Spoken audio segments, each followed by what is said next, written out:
You know. You just simply know. Jesus on that cross. You know he's there. Is he there? Is the cross there? I know the cross is there. You don't have to put me on the cross to witness for the cross. I can see the cross.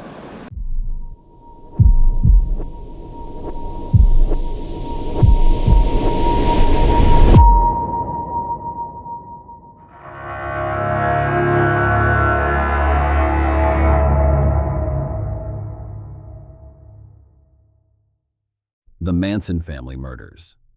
The terrifying night that changed Hollywood. Hollywood, the land of glitz, glamour, and dreams. But in the summer of 1969, a dark shadow fell over Tinseltown, a shadow that would leave the world shaken and forever tarnish the golden age of cinema. This is the story of the Manson Family Murders, the terrifying night that changed Hollywood forever.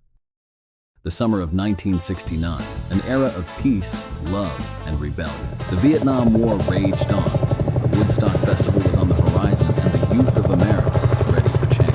But while the world looked on in awe at this cultural revolution, something far more sinister was brewing in the outskirts of Los Angeles. It was in this landscape of free love and revolution that Charles Manson, a failed musician, and his so-called family found fertile ground for their twisted ideology. Charles Manson had one thing: charisma. To the young lost souls who followed him, he was a prophet, a leader, and, in some twisted way, a savior. They called themselves the family, and they would do anything for their leader. Manson preached about an impending apocalyptic race war that he called Helter Skelter, a term he borrowed from the Beatles. He believed it was his mission to spark this war, and his followers were ready to carry out his terrifying vision. They lived on the Spahn Ranch, just outside Los Angeles, a former movie set turned haven for Manson's cult-like followers. What happened there was a mixture of drugs, brainwashing, and preparation for what was to come.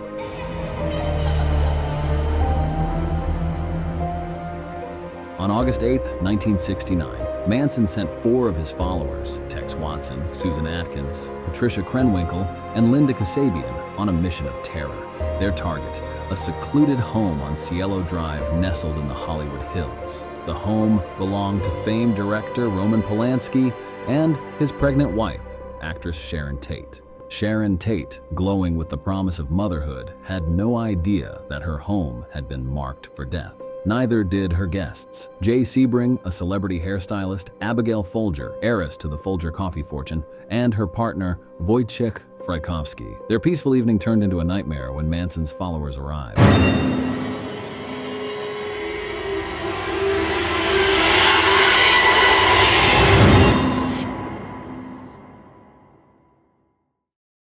The world woke up to the news of the unimaginable horror that had occurred in the Hollywood Hills. The brutal slaying of 5 people, including a beloved actress who was 8 months pregnant, sent shockwaves across the globe. Hollywood's glamorous facade had been shattered.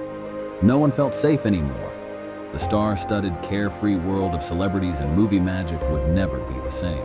The murders didn't stop there. The following night, Manson directed more of his followers to kill again, this time targeting supermarket executive Leno LaBianca and his wife Rosemary in their Los Feliz home. The scene was eerily similar to the carnage on Cello Drive. Charles Manson and his followers were eventually arrested, and in 1971, they were convicted of the murders. The trial captivated the nation, with Manson's chilling presence and his followers' disturbing devotion on full display. Though Manson never directly committed the murders, his influence was undeniable. The Manson family murders became a symbol of the dark side of the counterculture movement and the fragility of fame. Hollywood's golden age was over, replaced by fear, paranoia, and a realization that even in the City of Angels, true evil could lurk in the shadows. Today, the site of the murders is a distant memory. The house on Cello Drive has been demolished and the world has moved on, but the horror of that night remains etched into the collective consciousness. The Manson family murders are a grim reminder that evil can hide behind even the most innocent faces and in the most unexpected places. This was the story of the Manson family murders, a night that changed Hollywood and the world forever. Stay tuned for more chilling tale. Here on Pure Evil. Subscribe for more true crime stories and follow us for the darkest tales from history. I know how to be reborn and start all over. I start all over. I don't start all over with the same old, same old. I just start all over. Even though I might be old, I'm still brand new every day because I do one day at a time, just like that old convict used to tell me. Isn't that what he used to say about? One day at a time.